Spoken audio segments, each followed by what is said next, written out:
Hello दोस्तों, welcome to HSE academy. आज की इस वीडियो में हम देखेंगे कुछ हेल्थ एंड सेफ्टी क्यूज़। और ये जो हेल्थ एंड सेफ्टी क्यूज़ हैं ये निबोश लेवल 6 और CSP लेवल के क्यूज़ हैं। तो इससे आप अपना जो नॉलेज है हेल्थ एंड सेफ्टी के रिलेटेड उसको भी आप मेजर कर सकते हैं, क्योंकि हेल्थ एंड सेफ्टी के जो इंटरव्यू होते हैं वो ज़्यादातर इंग्लिश लैंग्वेज में ही होते हैं। तो इसलिए आपको इंग्लिश लैंग्वेज में समझना और बोलना भी आना चाहिए। तो चलें वीडियो को शुरू करते हैं। We have cues number 1 is which of the following is not a key element of a health and safety management system. So here we have option A, policy. Option B is implementation and operation. Option C is employees salary structure. Option D is performance monitoring and review. So the correct answer is employee salary structure. So employee salary structure is not a part of health and safety management system. We have a cues number 2. What is the primary purpose of risk assessment? And option A is to eliminate all hazard. Option B is to reduce the risk to an acceptable level. Option C is to assign blame for incident. Option D is to replace the need for safety procedure. So the correct answer is option B, to reduce risk to an acceptable level. And safety cues number 3 is which legislation principle is associated with the precautionary principle? And the option A of this question, risk-based regulation. Option B is ALAP, as low as reasonably practicable. Option C is strict liability. Option D is cost-benefit analysis. So the correct answer is option B, ALAP, as low as reasonably practicable. And then we have quiz number 4. Which type of hazard analysis is most suitable for identifying hazard in a high-risk process industry? And the option A is task-based risk assessment. Option B is job safety analysis or JSA. Option C is HAZOP, hazard and operability study. Option D is manual handling assessment. So the correct answer is option C, HAZOP or hazard and operability study. The quiz number 5 is which of the following control measure is the most effective according to the hierarchy of control? Option A is PPE or personal protective equipment. Option B is administrative control. Option C is engineering controls, or option D, elimination. So the correct answer is elimination, because elimination is considered as the most effective control measure in hierarchy of control. Then we have question number 6. What is the most important reason for investigating workplace incidents or accidents? So the option A is to determine liability for insurance purposes. Option B is to prevent future occurrences.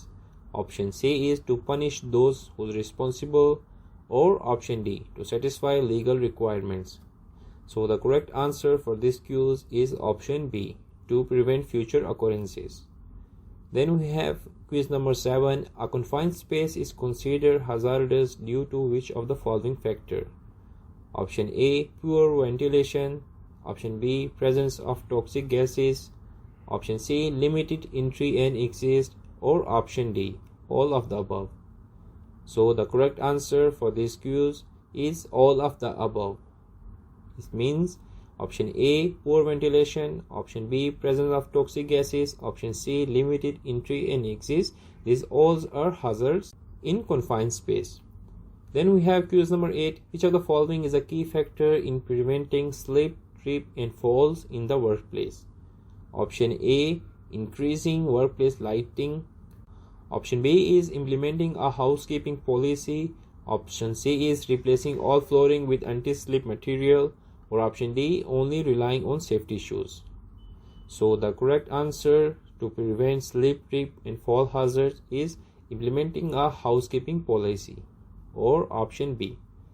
Then we have quiz number 9. What is the primary function of a fire risk assessment? Option A, to eliminate fire hazard completely. Option B, to identify hazard and reduce fire risk. Option C, to ensure all employees know how to use a fire extinguisher, or option D, to determine the cost of fire insurance. So the correct answer for this Q is option B, to identify hazard and reduce fire risk. Then we have quiz number 10. Which type of fire extinguisher is suitable for an electrical fire? Option A, water-based fire extinguisher. Option B, foam extinguisher. Or option C, CO2 or carbon dioxide fire extinguisher. Or option D, wet chemical. So the correct answer is option C. CO2 or carbon dioxide is suitable for electrical fires. Then we have quiz number 11. Which type of hazardous substance exposure occurs when a worker absorbs a chemical through the skin? The option A is inhalation, option B is ingestion, option C is dermal absorption, or option D, injection. So the correct answer for this quiz is option C, dermal absorption. Quiz number 12 is, which of the following is a common long-term health effect of exposure to excessive workplace noise? Option A, temporary hearing loss. Option B, skin irritation. Option C, respiratory disease. Option D, permanent hearing loss. So the correct answer for this quiz is permanent hearing loss. Which of the following is an ergonomic risk factor? Option A, poor posture. Option B, excessive repetition of tasks. Option C, prolonged static position. Or option D, all of the above. So the correct answer for quiz number 13 is all of the above.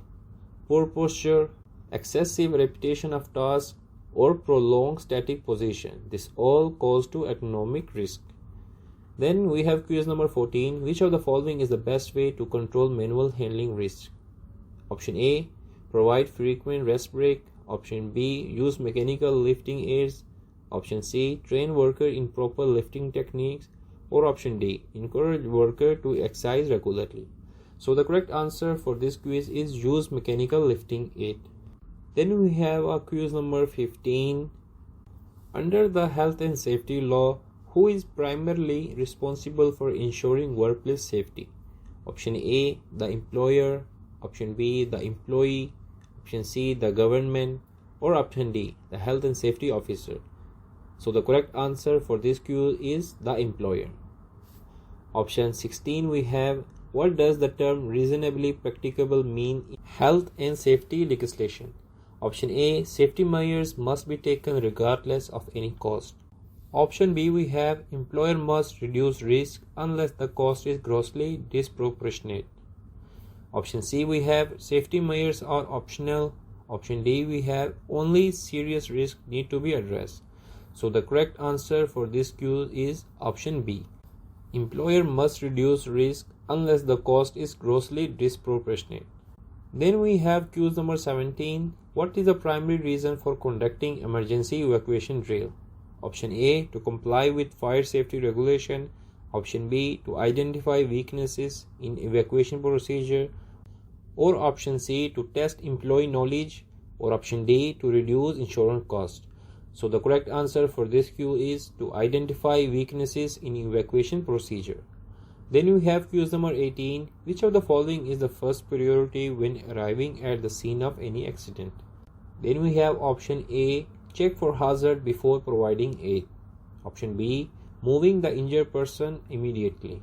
Option C, call emergency services. Or option D, provide CPR without assessment. So the correct answer for this quiz is option A. Check for hazards before providing any aid. Then we have quiz number 19. Which of the following is the most effective way to reduce workplace stress? Option A, enforcing strict deadlines. Option B, encouraging open communication and support. Option C, increasing work hours to complete tasks faster. Or option D, ignoring stress-related complaints. So the correct answer for this question is option B, encouraging open communication and support. Then we have quiz number 20. What is the recommended ratio of chest compression to rescue breaths in CPR for an adult? Option A is 30 to 2. Option B is 15 to 1. Or option C is 20 to 5.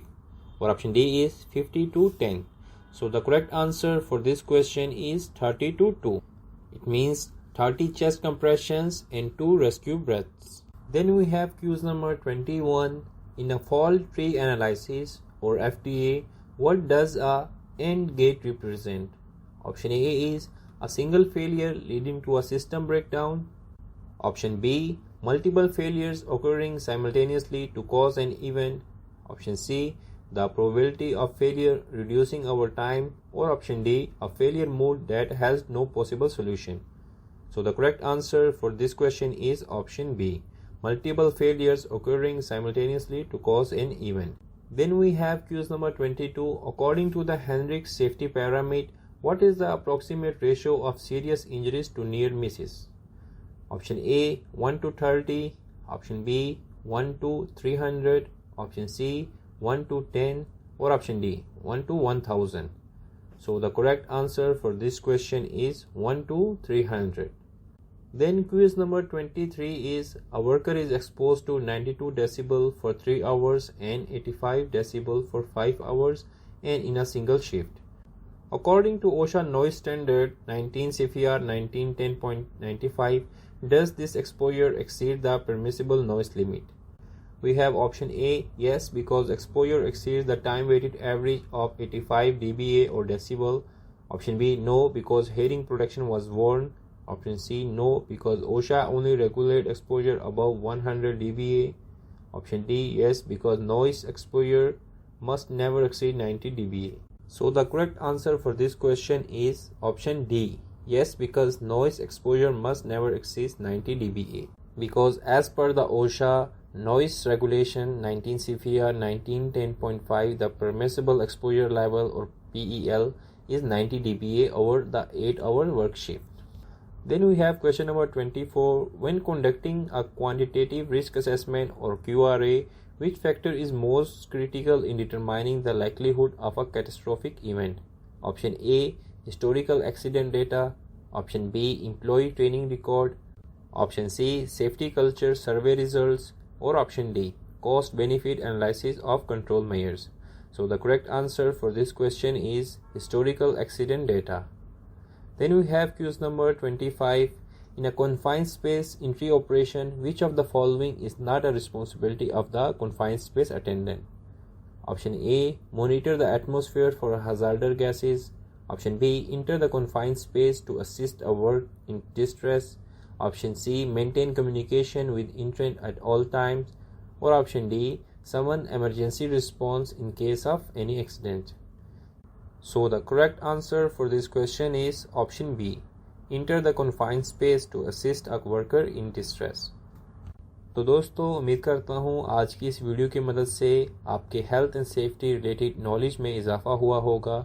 और ऐसे ही health and safety के related videos को देखने के लिए हमारे channel को subscribe करें और वीडियोस को शेयर करें। तो मिलते हैं अगली वीडियो में एक नए टॉपिक के साथ। तब तक के लिए आप अपना ख्याल रखें। Good bye.